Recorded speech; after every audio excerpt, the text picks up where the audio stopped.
லாஜிக்குங்கிறத பற்றி கவலைலாம் படுறதில்ல. அதே மாதிரி கதைங்கிறத பற்றியும் கவலைப்படுறதில்ல. ஏதாச்சும் ஒன்று எடுப்போம் அப்படிங்கிற நிலைமைக்கு சிறகடிக்க ஆசை வந்தது கொஞ்சம் வருத்தமான விஷயமா தான் இருக்குது. அதுலேயும் வந்து பார்த்திங்கன்னா, இந்த அருண், முத்து இந்த விவகாரம் தேவையில்லாத ஒரு எரிச்சல் தர விவகாரமாக இருக்குன்னு பல தடவை நம்ம பேசிட்டோம். ஸோ இதை வச்சு தான் இன்றைக்கும் நடக்குது. ஸோ இப்போ சத்யா கால் பண்ணி வந்து திடீர்னு மீனாவை வந்து ஃபோனில் ஒரு வீடியோ அனுப்பியிருக்கேன் பாரு அப்படின்னா வந்து அதில் வந்து அப்படியே எல்லாரும் முத்துவை பாராட்டுறாங்க. இதே விஷயத்த சீதா ஹாஸ்பிட்டலில் பார்க்குறாங்க. எல்லாரும் வந்து அந்த அருண் வந்து அந்த போலீஸ்காரெலாம் வந்து வேலையை விட்டு தூக்கணும், அந்த ஆள் வந்து பார்த்துட்டு அப்படியே விட்டு போயிட்டாருங்கிறாங்க. ஏங்க இடிச்சுட்டு தான் சார்ன்னு போகிறோம். போனோன்னா போலீஸ்காரர் துரத்தி போகிறாரு. அங்கே இன்னொருத்தவங்க என்ன பண்ணுறாங்கன்னா, அங்கே இருக்கவங்கலாம் சேர்த்து ஹாஸ்பிட்டலில் அட்மிட் பண்ணுறாங்க. அவங்கவுங்க வந்து மனுஷனாக ஒரு விஷயத்தை முத்து பண்ணுறாரு, போலீஸாக ஒரு விஷயத்தை அருண் பண்ணுறாரு. இவ்வளோதான். இதை வச்சு ஒரு பெரிய இழுவை இழுத்து இதை வந்து ஷோரூமில் ஓட விட்டு அதை வந்து மனோஜ் பார்த்துச்சா எப்போ பார்த்தாலும் எரிச்சல் தரான் என் தம்பிங்கிற மாதிரி அவர் பேச, இது நடுவில் வந்து இதெல்லாம் மோசம் தானே, எதுக்கு அருண் விஷயத்தை தேவையில்லாமல் தலையிடணும், அருண் செஞ்சது தான் வந்து சரின்னு பேசுகிற விஜயா. என்ன இருந்தாலும் தாய் பாசத்துக்காக அவர் ஏங்குறாரு, அவரை புரிஞ்சுக்க மாட்டாங்க அப்படின்னு ஃபீல் பண்ணுற மீனா அப்படின்னு இதே விஷயத்தை வச்சு திருப்பி ஓடிக்கிட்டு இருக்கு.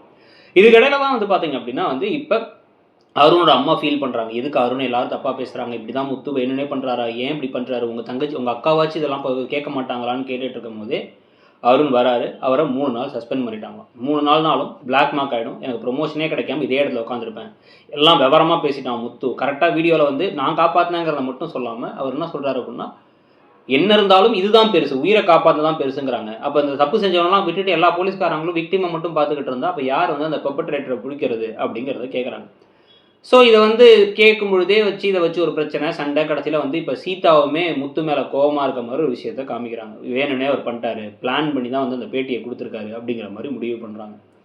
இதுக்கடையில் முத்து வீட்டுக்குள்ளார வந்தோடனே அவருக்கு ஆரத்தியெல்லாம் எடுத்து திருஷ்டி கழிச்சு உள்ளார கூட்டுறாங்க. ஆரத்தி இடத்துல திருஷ்டி கழிச்சு உள்ளார கூப்பிட்டு வராங்க. கூட்டுறதுக்கு முன்னாடி அவர் பயமுறுத்துற மாதிரி, நில்றா நீ இப்படி பண்ணுவான்னு எதிர்பார்க்கல அப்படின்னு கூப்பிட்டு வர, இவன் அதெல்லாம் வேணும்னே தான் பண்ணியிருக்காங்கிறாங்க. இப்போ மனோஜும் சரி அருணும் சரி என்ன சொல்கிறாங்கன்னா, முத்து ஆட்கள் வச்சு அவர் ஃப்ரெண்ட்ஸை வச்சு வீடியோ எடுக்க வச்சு இதை பெருசாகிட்டாருங்கிறாங்க. முத்து மேலே ரூம் கட்டுறது கூட காசு இல்லாமல் உட்காந்துருக்காரு. அவர் தான் வந்து இப்போ ஆட்களை கூடவே வச்சுக்கிட்டு இவர் போகிற பக்கம்லாம் வீடியோ எடுக்க வச்சுட்டு இருக்காராங்கிறதே புரியல. இதுலேயே லாஜிக் இல்லை. ஆனால் இதை வச்சு இந்த கதையை கொண்டு போய் நம்மளையும் பார்க்க வச்சு நம்மளும் வந்து எரிச்சலாகி பல விஷயங்கள் போயிட்டுருக்கு.